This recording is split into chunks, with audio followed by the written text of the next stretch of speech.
Welcome and thanks for joining us. Joined by former Illini star Brandon Paul and do-it-all swingman Bill Cole. I'm Sam Maniscalco. We are once again tuned into another episode of Champaign Room Hoops podcast, brought to you by the good folks at New Amendment. Tons of stuff on the docket today. Before we dive into it, Brandon, what's up? Tell everybody what's been going on with you lately. I'm out here in Germany. You know, I just got back from Hamburg on a road trip. We won a good game on the road, and you know, I'm new to this team, so I've been here about a month now. I showed up about mid-December, and I'm enjoying it. It's a young team. It's the first time in my professional career that I'm pretty much the oldest guy on the team. You know, there's three other guys my age, or two other guys my age at 31, and we got a young squad, man. We got a couple guys that are, future NBA prospects. 18-year-old point guard who spent a lot of time in Real Madrid. It's a new situation for me, and it's a new challenge, but I've been excited to be here. It's been fun. And what year is this for you now as a pro? Man, this is year 10. This is year 10, man. And every year I start to think about when I'm going to start, closing that door. I really don't know. It could be next year. It could be 3 years, 4 years, 5 years. We'll see. But, I'm just trying to enjoy it as I can, That's good stuff, man. Do it as long as you can. Bill did it for a year. I don't know if you have the numbers he had in England, but I didn't know we were highlights too. We can bring. I didn't know we were going there. I signed. I literally my first. Obviously, we lost to Kansas in the tournament, and I signed, and that was the summer that the NBA lockout was still going on. That was I think the last lockout they had. And, we only get 2 Americans on a team. And my agent called me back like 2 weeks after I signed and was like, hey, your other American is Meta World Peace. And so Ron Artest was just supposed to be like, that was like my intro to overseas basketball, but he never ended up showing up. But that's for a different day for sure. That's good stuff, man. Memories for a lifetime. All right, let's tip it off. So last time we talked was post Northwestern. Bill and I had talked a lot about potentially rock bottom for Illinois basketball. Last time you were on, Brandon, obviously the Illini were rolling. Had just had a huge win over Texas and whatnot. Kind of did a 180 since then. Had a tough loss versus Northwestern the other night. So we talked about how they're going to bounce back, right? Underwood, there was a lot of stuff in the media the last few days. This team started off 0-3 in the Big Ten, pretty much a must-win for the Illini at home. Got some home cooking versus Wisconsin, and I was very impressed and pleased with what I saw. First of all, when you're wondering if you're at rock bottom, you need like a little good luck sometimes. I think that little nugget of good luck, Tyler Wall was out for the Badgers. I think that was not just a little nugget of good luck. Like he is that Wisconsin guy that is like Sam Decker, Frank Kaminsky. They pull a new one out of their pocket every year. And so for Illinois to have that must-win game and to have it be at home and to have their leading scorer out, their everything guy, I think that was perfect. And then, Sam, I saw a lot of the stuff that we talked about post-Northwestern, right? Not to like say we called it, but Underwood immediately cut out all of the motion and the dribble handoffs. No, we called it. Yeah, it seemed like everything came out of a set. There was no off-the-dribble shooting. The shot selection went from like an F to an A immediately. And then what do you know? You beat the first place Wisconsin team by 10 at home. So, I mean, a lot of what Brad obviously saw a lot of what we saw. I would like to have the statisticians tell me when was the last time that last place in conference was 7.5-point favorites over first place in conference, that many games into a conference season. So Illinois was favored. I don't think there's anyone in the world that doesn't think we don't have a ton of talent and can win any game that they get into. It's just a matter of, right, it's like, is Terrence Shannon going to show up like he showed up every game? Because I thought he took that game by the scruff of the neck in the first half. And then Coleman Hawkins, obviously second half, huge threes. So I'm interested to hear your guys' thoughts, but I thought a lot of those adjustments we talked about, he made immediately, and it instantly turned into a win. Yeah, I mean, I know you guys talked about Brandon, the Northwestern game. Yeah, I know you guys talked about the Northwestern game. It was hard to watch. Obviously, we know that they could play better than they played, and Speaking of rock bottom, I mean, the shot selection was horrible. It just, as the game progressed, it just seemed to get from bad to worse. And coming into this game was much better. Like you guys said, the offense was much better. Half the time I'm watching, I don't know what they're running. It kind of just seems like they're doing a dribble weave type of situation and not really getting much out of it. And you get to a spot where guys are just kind of looking for their last second shots, with 6-7 seconds left on the shot clock. This game was a lot different. And Terrence Shannon, he kind of turned it up, went back to the player that he is, which is getting downhill, getting to the basket, getting to the free throw line, finishing with 20-something points. And the last game, he only had 2 free throws, and those came in the last minute of the game. So you can tell how much of a different team it is when they kind of get back to their roots. And, Coleman Hawkins went from being a guy that has the most shot fakes in Big Ten history to just letting it fly, They finally and shot when he the lets ball. it fly, when he lets it fly, it's a different story. He's a different player, and I think he plays with a lot more confidence when he's not thinking too much about it. Yeah, Brandon, that's a great point. My overall, what I take away from the Wisconsin game, and Bill mentioned it, is I just think they play with a lot more conviction, a lot more decisiveness. They seemed more together. And obviously, I played close attention to Underwood. He was like a completely different coach as far as demeanor goes from Northwestern to Wisconsin. And obviously, a lot of that had to do with the media and some of his players' comments over the last few days. They were in a foxhole. So I just think they were so much more together.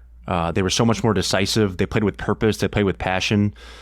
Obviously, they cleaned up, some things offensively and defensively. But I just think overall, they just looked like a unit, and they hadn't looked like a unit and a together team in quite some time. And that was just very evident from the jump. Yeah, I mean, I don't know, Bill, if you still want to get back into the game. Sam Decker and Jordan Taylor are both playing on the same team in London, so you got some context over there. If you want to jump back into it, man, relive the glory days.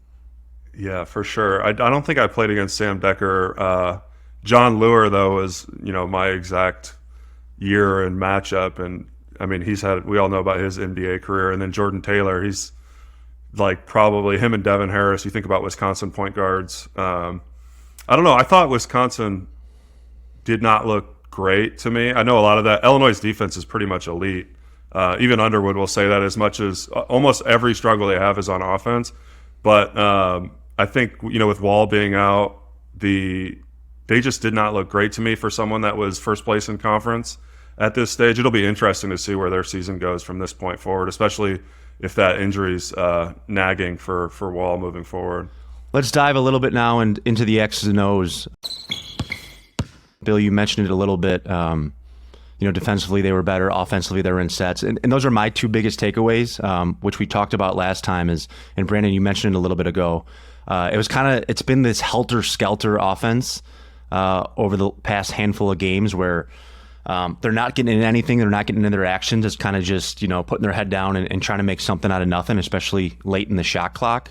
But they just seem so much more in tune offensively. They ran their actions, and not only did they run their actions, they countered off of it too. And I thought a lot of times in the game, they played through Dane Danger, especially early. And when he gets a touch, he's a good enough passer and got a high enough basketball IQ where that opens things up. He had a couple times where they went side top side, and Jaden got a wide open 3, or they got good, better, high percentage looks. And that when that happens throughout the game, that opens up everything else. I love when you say that about Dane Danger, because I'm no coach, but when he's on the floor, the game is different. I feel like they should play through him. Like you said, inside out. He's so polished offensively that he knows the right reads to make. He knows how to spin off his man. He knows how to skip the pass, change sides, and he seems to always be at the right place at the right time. Just running the floor. Defensive rebounds, offensive rebounds, giving him extra possessions. He's such a polished player that they definitely could use him more inside their offense. Yeah, I thought it was another thing I thought was really interesting was I don't think Matt Meyer had a basket in the first half. You would have gave me a bet to take that Illinois was going to win without him getting a field goal in the first half. I probably would have bet the house on Wisconsin, but he brings so much to the team regardless of when he when he's scoring and when he's not. And then you saw in the second half, it's like they have to pay attention to him. He hit a big three, kind of kicked off that run with all those Coleman Hawkins threes. So the experiment we were talking about last week, Sam, with like everyone figuring out their roles, you definitely feel like everyone, maybe, I don't want to get the cart ahead of the horse. We'll see with Nebraska, but you start to feel like this is the point in the season where you come a little more comfortable. All the freshmen are, starting to figure out what Underwood wants, what he doesn't want. They're starting to figure out where is Sam going to be when I throw it here? Where is Brandon going to be when I throw it here? So they've taken that first step here. And I just think the next 2 games are really what's going to make or break the season, Yeah, that's a good point, Bill. I actually have a note about that regarding Meyer. Is he didn't have a field goal attempt in the first half, like you said, and I noticed at the start of the second half, Underwood literally ran 2 cross screens to get him the ball on the block and just get it in his hands. Right. And then, he has a good second half. So that's the decisiveness, and obviously they looked at it. And, I talked last time about, I'm not a big equal opportunity guy. And if you look at the stat sheet, Coleman Hawkins and Terrence Shannon took the most field goals in the game, and that's how it should be. When I was playing, Brandon was our best player. Brandon should have had the ball and probably taken the most shots every game. That's just, I think your best players should be put in positions to be successful, and it looks like they did. That staff did a much better job of doing that for these guys, and it helps them, right? Like, these guys are struggling. Terrence Shannon Jr. is coming off a terrible game at Northwestern. Put him in a position to get some easy baskets, get a rhythm going, maybe get him to the free throw line and whatnot. That kind of stuff matters at the college basketball level. He's a streaky shooter. If I'm guarding him, I'm letting him shoot.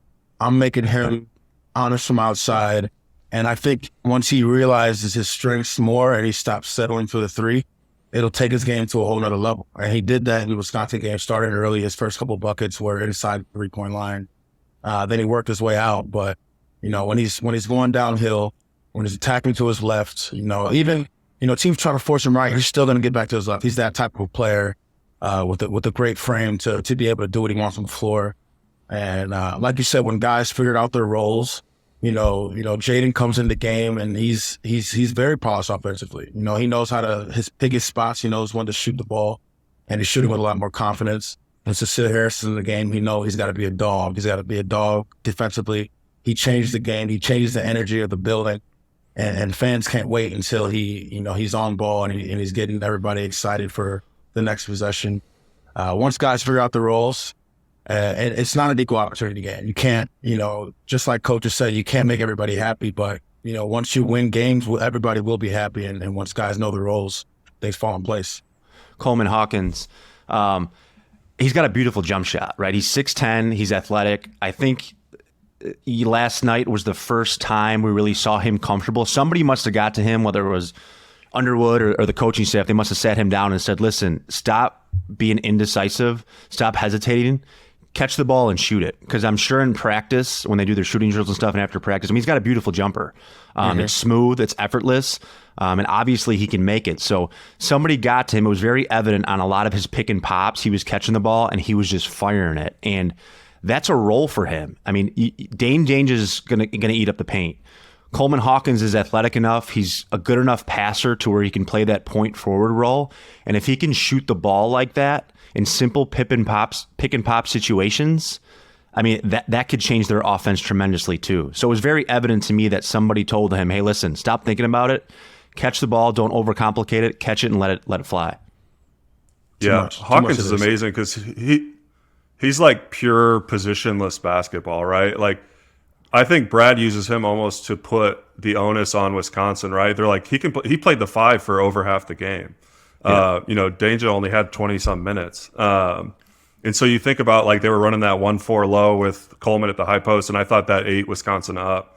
I thought Wisconsin struggled, and then Brandon touched on it earlier, which was why I was so, like, antsy to interrupt you, Sam, was like, I can't believe I've gone this far without mentioning Epps' name, because how long ago was it since we've had a freshman where we're like, this dude could be a player of the year candidate in 2 or 3 years? I think that wouldn't shock me at all. He is that polished of a scorer. And then for him and Sincere to do the job they did, obviously Clark was out as his first absence, and they came in. I didn't see one ball handling issue. I didn't see one issue getting into sets. So that was pretty big job by two big-time freshmen to kind of, especially with, when it felt like the sky was falling down after the last couple of results, to get them in their sets and get open looks and then, knock them down. I think Epps was, 15, 19 points, something like that. But he's averaging that as a freshman. He's not even getting a ton of minutes yet. So he's going to be really good down the road. Yeah, I think Illini fans can crawl back off that ledge now after that Wisconsin game. I think they saw what they needed to see, a great response, typical of a Brad Underwood team like we've talked about. Tough-nosed, hard basketball that they've been preaching, especially after that bad Northwestern loss. So things are looking up as far as that goes. So that moves us on. Let's do a little scouting report. Nebraska coming up next. So if you look back earlier in the season when we were on, we were talking about that big win over Texas early in the season and talked about that Penn State game coming up. It reminds me of the situation a little bit of that, where you have a big emotional win like they just had versus Wisconsin, and then you go to a Nebraska team. And no knock on Nebraska, but they're not Michigan State, they're not Wisconsin, they're not Indiana. They don't have the name that, all of us have played in the Big Ten. When we played against Nebraska, we didn't think of it the same way as we thought we were playing against. And that kind of reminds me of that Penn State game a few weeks ago where they laid an egg. Yeah, I've never played against Nebraska. Yeah, that's right. I don't think they were in the Big Ten at that point. But so I'm the only one that played against Nebraska. Fact check. All right. Yeah, that's true. Either way, you get my point. For sure. It's not Michigan State, but go ahead. It's the same as, like you said, the Penn State game. Those games are dangerous games because these teams come in and there's not really pressure on these teams because it's like, oh, Illinois is coming. Are you coming to Illinois to play? And, they're expected to win the game, but now you have an extra added motivation. So you can't, the worst thing you could do as a high level team is play down to your competition, which tends to happen. And so I think the best thing for them to do is to come into this with the same mindset as they came into the Wisconsin game, which is they're desperate for a win. They dropped a few already, and these are the type of games where you have to win these games. You got to steal some on the road, and you got to win the games you're supposed to win. And Nebraska is obviously a team that you're supposed to win, and they're not going to just hand them the game.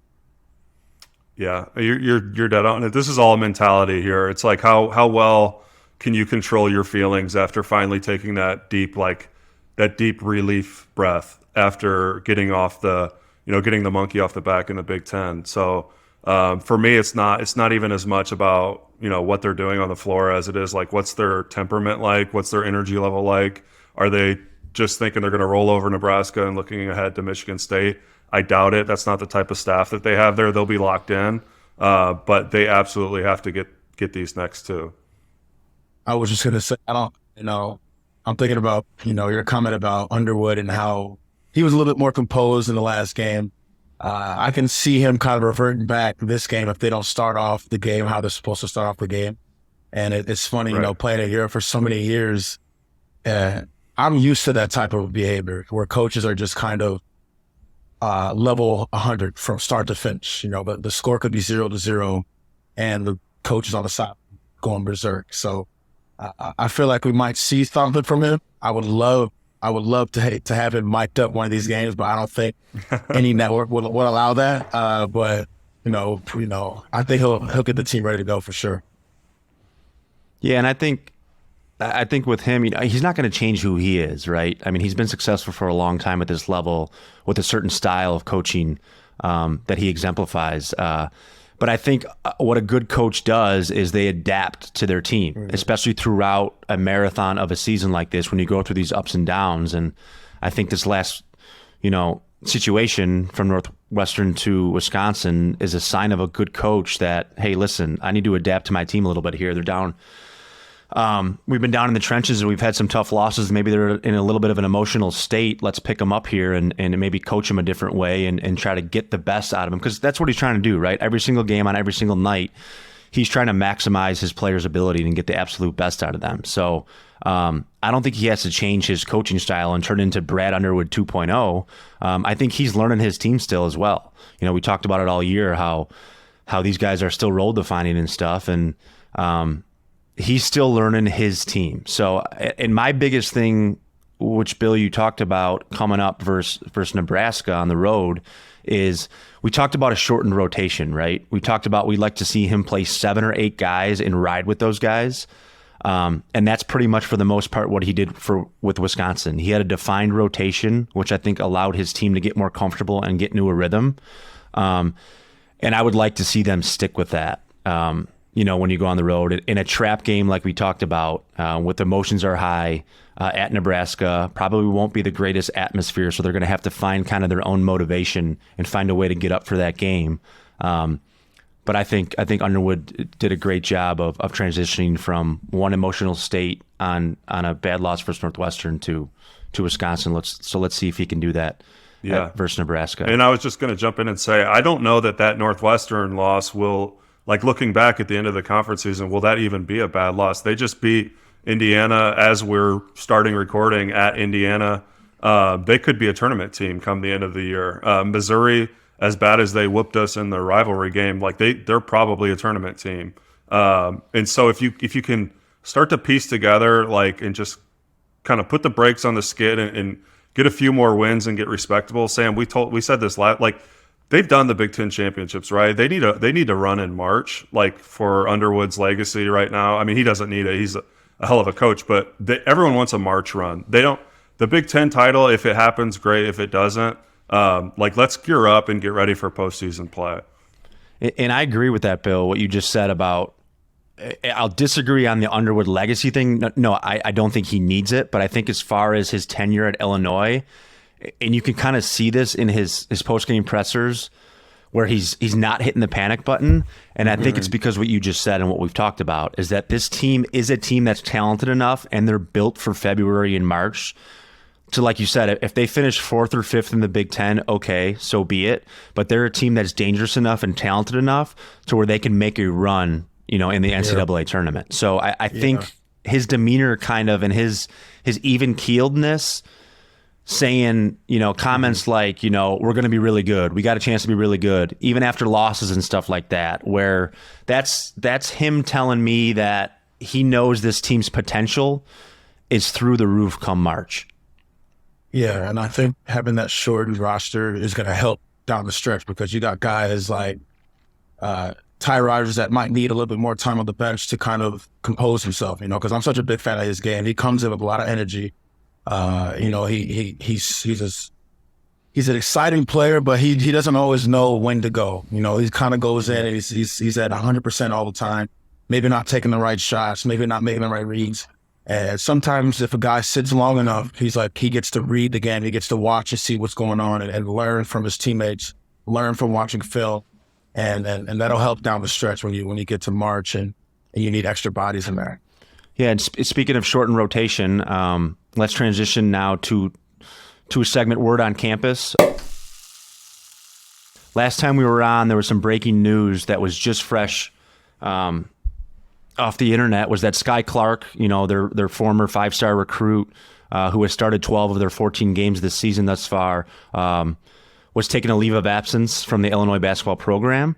At first, we didn't want to speculate. We didn't know all the details on it. A lot of people, including us, immediately assumed that he was entering the transfer portal because we've talked about how crazy that transfer portal is now. So what we know now is that Sky Clark is taking a personal leave of absence from the team, and he's putting his family and his health first. Brad Underwood has come out and supported him fully, as has the entire Illinois basketball program. So we hope everything is okay with Sky. We don't know what is to come and what the future holds, but we hope everything is okay with Sky, his family. And I think it's good that, from a player's perspective, you see, Brad Underwood coming out with a statement and the program still supporting him. Yeah, I mean, you as a player, you never know. There's so much going on besides basketball. There's so much going on that other people don't know. I almost had a field day on Twitter the other day, just going at people that were just idiots. You don't know shit about shit. You're speculating. Oh, what's he gonna do? I need to know more. I deserve this information. You don't deserve shit. Let this kid be. This kid's 18, 19 years old. He's trying to figure out whatever he's trying to figure out, And I got another take that might not be so popular within the Illini fan, which is, what if he does enter the transfer portal eventually? We never know why he might do that. This is his decision. Obviously, we want him to stay. Obviously, the Illini fans want him to stay. I would love to see him finish his career as an Illini.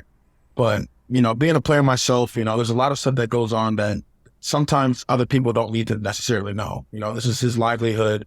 And, whatever is going on with him, I wish him all the best. Keep him in your prayers. And, we'll see how it unfolds. But sometimes fans, I love fans. They make the game. Sometimes you just need to sit back and just keep your mouth shut, Right.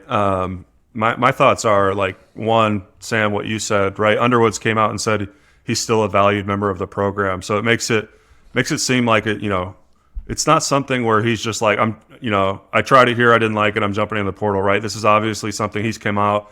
Maybe it's a mental health thing. I think, and to agree with both of you, what Brandon just said, I don't think the average human has any idea the kind of pressure that is on these kids. This is a freshman, is probably, 18, 19 years old, can't even get into the bars yet at U of I. Like, he's from LA. Yeah. He has, probably has no family here. Me and Brandon, we went through it too. And, we're from an hour and 2.5 hours down the road. We have family coming to every game. Like, I think you need to, when you're an Illinois fan or you're just a fan of basketball in general, you need to start giving these kids a little grace. Social media is everywhere now. They can hardly get home and just shut it all off and do homework for an hour. So, I'm going to keep waiting to just even speculate besides anything what you guys already said, which is just like, hey, all the best to him and whatever his decision is, whether it's leaving the program, whether it's taking an extended absence and coming back once he feels right. But, just all the best to Sky Clark. He's a phenomenal player. Great perspective from both of you guys there regarding that situation. I agree with all that, Bill, except for the part about the bar. I think at any college you can get into the bar at age 15. So, but they... Yeah, I don't know what you're talking about. I was never in the bar. You're right. Me neither. I waited until my 21st birthday. That was my first drink ever. Yeah, that was like the time when Bruce came into the film session, and one of our team members, we'll leave names out of it, was actually behind the bar bartending all night. So he said, not only were you not supposed to be in the bars, but you're definitely not supposed to be actually like bartending the student body. Serving drinks. Oh, that's good stuff. When I was my year I did at Illinois, I was like I said, like 30. I was like 30 years old. Yeah, bro. I don't think I left the bars. Doesn't mean I was always drinking alcohol, but I was at the bars. Yeah, I think our trainer Al was like giving you treatment while you were, you had 2 girls on each arm, and he was like, he was trying to get your ankle right for the next game. At cams. Yeah. You had blue guys in your Gatorade bottle for sure in practice, so you were good to go. I think that's a wrap. What else do we have to talk about? Yeah, you guys got anything? Tip off X and O scouting report word on campus? I don't think so. They want to. All right, so we've recapped Northwestern. Are we good on Give time? us a random story. Brandon, give us a random story about your... otherwise, I can close it out. All right, Brandon. Yeah, Brandon's I feel like we should do. I feel like we should do like a Wayne McClain segment. Like what? Oh my gosh! My favorite coach of all time, Peoria legend. I want to hear Brandon come up with one off the top of his head. Top of my head, easy. I had. Oh my gosh! There's so many. I'm gonna let you keep that one, Sam. I'm gonna give this one. One day when we were in shoot around and we were at the Assembly Hall, and Myers is, I don't really know if I might have told the story, but Myers is punting the ball as high as he can to try to hit this, to hit the ceiling, doing whatever. He's just kicking the ball. And every time he kicks it, it's going higher and higher. Coach McClain walks in. Myers, what the fuck are you doing? You're supposed to get out of the way. You're trying to get the ball. You're walking out for the NFL.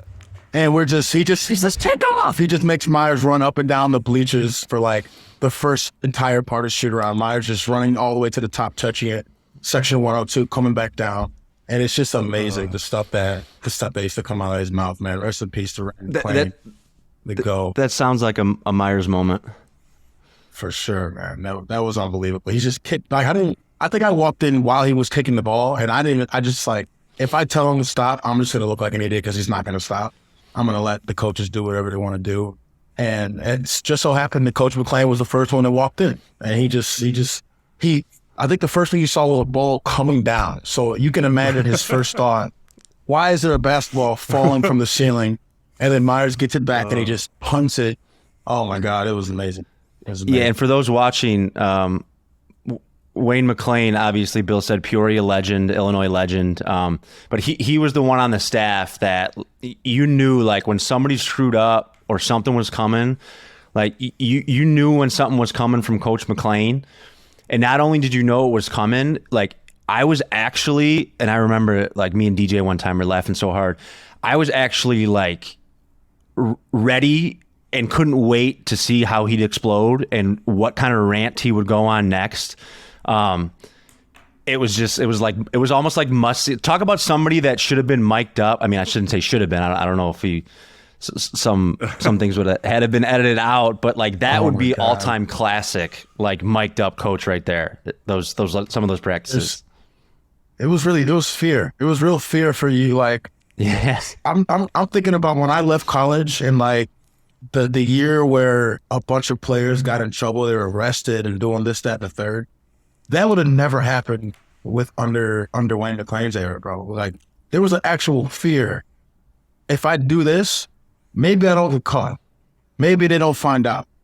But the fear of them actually finding out, not them, if the fear of him actually finding out if I did something I shouldn't have done was just too much. You know, it's just one of those, like, you always feel like someone's watching you. Like, he's always watching. Like, you know, he had people at the bars. He had people coming to class chat. You know, there was no escaping it. So there was a real fear, but, you know, it did help you kind of mature to a man because you realize that, you know, you can't get away with some of this stuff right now. You're not going to get away with some of this stuff in life. So, you know, it was twofold. You got to learn a lot from him for sure.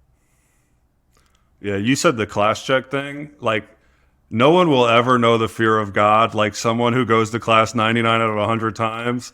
But that 100th time when you're like, I'm gonna stay home today, and you were supposed to go to class, and then all of a sudden Wayne McClain's name pops up, your phone starts vibrating like 5 minutes after your phone. That was the scariest.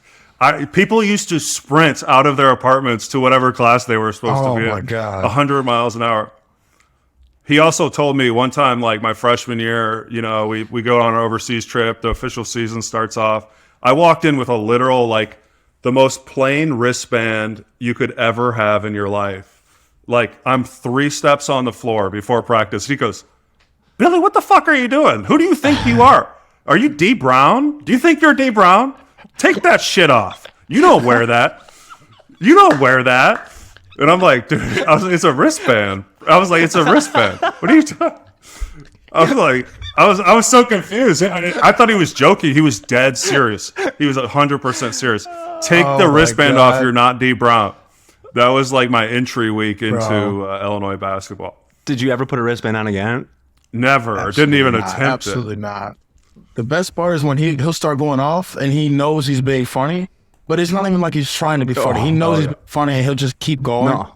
And I don't know, man. I need a story, Sammy. You got to give me a story. I'll save the Wayne McClain stories for the next pod. So okay. Yeah, I'm coming with some heat. I'm coming with some Wayne McClain. We got plenty more. We got to keep it season long. So absolutely. Brandon and Bill, thanks for joining. Thanks for joining Champaign Room podcast. Obviously, Illinois fans, hang in there with this team. They're going to go through some ups and downs. We talked about that in the beginning of the year. It's going to be an up and down season. The Big Ten's a grueling season. They're talented. So hang in there with this team. I think their best basketball is still ahead of them. There's still going to be some ups and downs, but I think if there's a guy to trust with a group of guys like this, with this kind of turmoil they're going through right now, it's Brad Underwood and that staff. So Illini fans, hang in there. Again, Brandon and Bill, thanks for joining. We'll check back next week with you guys. Go Illini. Beyond the Big Ten is a network of podcasts that aims to be your go-to resource for all things Big Ten. We cover the entire conference with shows hosted by ex-players and athletic alumni, aiming to be your go-to source of information and entertainment for your favorite team. Hosted by ex-Big Ten players, media, and insiders, our podcasts are focused on giving diehard fans and those alums an inside scoop about the teams and people that make the Big Ten Conference one of the most watched and most talked about conferences in sports. We're excited to talk Big Ten basketball with you wherever you may be. Subscribe now.